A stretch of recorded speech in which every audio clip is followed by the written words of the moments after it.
32 years ago yesterday, I was sentenced to death for a crime I didn't commit.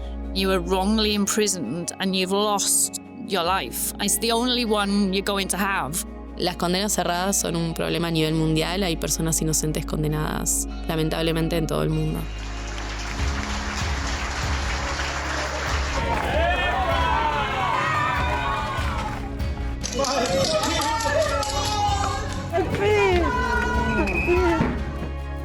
Through the work of the projects in Latin America, they freed 35 innocent people from prison. Want dit kan en mag dus niet gebeuren. There's an entire network of innocence projects, just like us in the United States, all around the globe. Our project in the Netherlands was able to exonerate in the last 50 years 7 convicted persons, which served in total more than 40 years long imprisonment. I know what it is to be behind bars for the crime we did not commit. Rechterlijke dwalingen komen overal ter wereld voor. En we zien ook dat er telkens dezelfde onderliggende factoren een rol spelen. Dus heel vaak gaat het om valse bekentenissen, ooggetuigenverklaringen. En dat is eigenlijk iets heel universeels.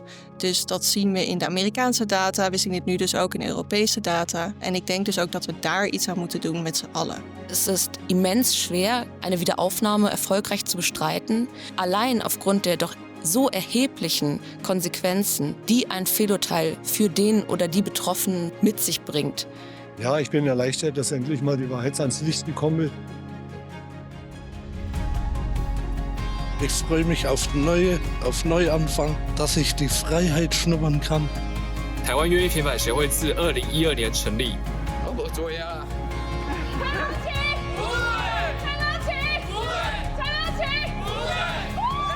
2012年至今，台湾冤狱平反协会已经成功地平反了14起冤错案。无辜的人被判有罪，被判有罪，没有人是自由人，没有人是自由人。It is an international issue. Awful convictions are basically the same in every angle of the world.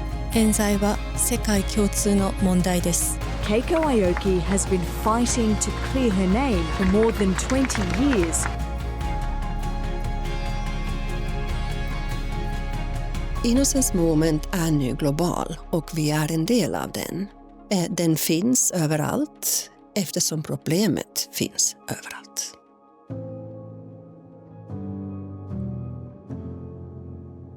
Being in prison, you don't have possibilities. It's impossible for you to reach out. The only persons you are allowed to have contacts with is your lawyer and the family members. Esa Teittinen, he was convicted for a murder that he did not commit based on a erroneous autopsy report and a lying witness. It was later proved that the person who had died natural causes, so it wasn't a crime at all. During his time in prison, Esa was denied to give his mother a last call before she died. She died believing that her only son didn't care about her. He was released 2018.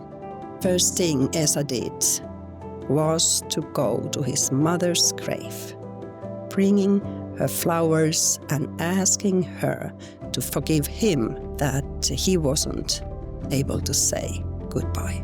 Io al momento dell'arresto nel 96 avevo 2 figli, uno di 45 giorni e uno di 2 anni e mezzo. Non si crea soltanto sofferenza alla persona che è stata condannata e che si trova in carcere da innocente, ma si crea sofferenza, dolore, un trauma ai figli e tutta la famiglia, madre, padre, moglie, e questo non dovrebbe accadere. Sabemos que os sistemas jurídicos internos de cada país são diferentes, mas também sabemos que o erro judiciário vem da falibilidade humana. Wrongful convictions are caused by human factors, and humans are the same everywhere. Every system, regardless of the exact procedures, uses the same types of evidence. Forensics, eyewitness identification, interrogations to get confessions. Eyewitnesses are mistaken for the same reasons, whether they see a crime in Shanghai or they see a crime in Norway. You're not alone. You're not alone. It's a global issue. For example, Mr. Necessani, convicted of a murder, the basic evidence was a recognition. The police officer came to the victim, took out the photo album, and started showing the photos. Do you see him here? No. Do you see him here? No. He started pointing. I ask you again, do you see him here? Still pointing towards the paper. She pointed at the picture. And that was the basis for his conviction. Oriktiga domfällelser borde inte förekomma. Men eftersom de förekommer så bör samhället i stort bidra till att lösa dem. Natomiast jeżeli chodzi o prawo międzynarodowe, to istnieje luka. Istnieje luka w prawie międzynarodowym, jeżeli chodzi o właśnie problem niesłusznych skazań. As we've become this global community, one of the things we've realized is that international law really needs to step up and fill what we call the innocence gap. Human rights law is incredibly comprehensive. A lot of thought has been put into it. This seems like the kind of gap that was really unintentional, so closely related to existing rights that it seemed like it should have been there all along. The need for an international human right to prove your innocence post-conviction, and most importantly, to have a viable process in place to do that. We think there is a role for international human rights law in particular to bolster this innocence movement. If we want to really step up the innocence movement across the globe, the fastest way to do that and the fairest way to do that is through convincing the UN that they need to start speaking on these issues. Governments, even if on other topics they're somewhat resistant, this tends to be an area where they're at least open to having a conversation. The idea would be to try to bring the two communities together and come up with a path forward that allows us to identify what should be the next steps. Justin Brooks of the California Innocence Project and I were both invited to participate by Zoom on a United Nations panel about wrongful convictions.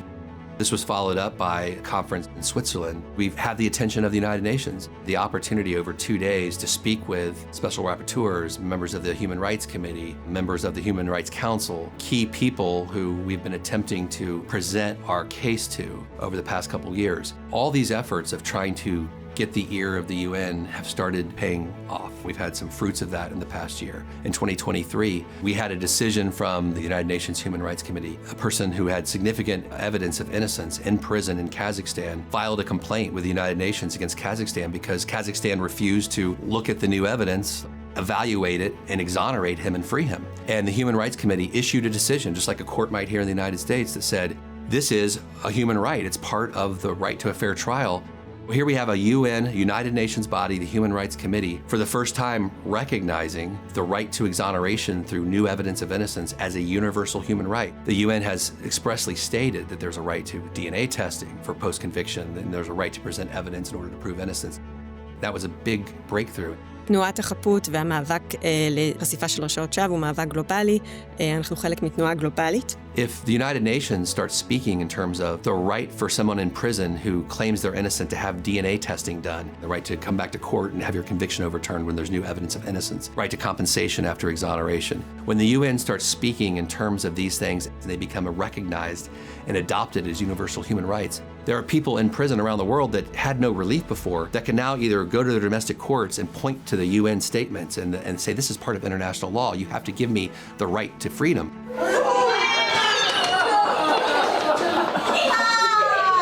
Las condenas erróneas no están solo en España, sino que están en todo el mundo. Ven y únete al movimiento Innocence.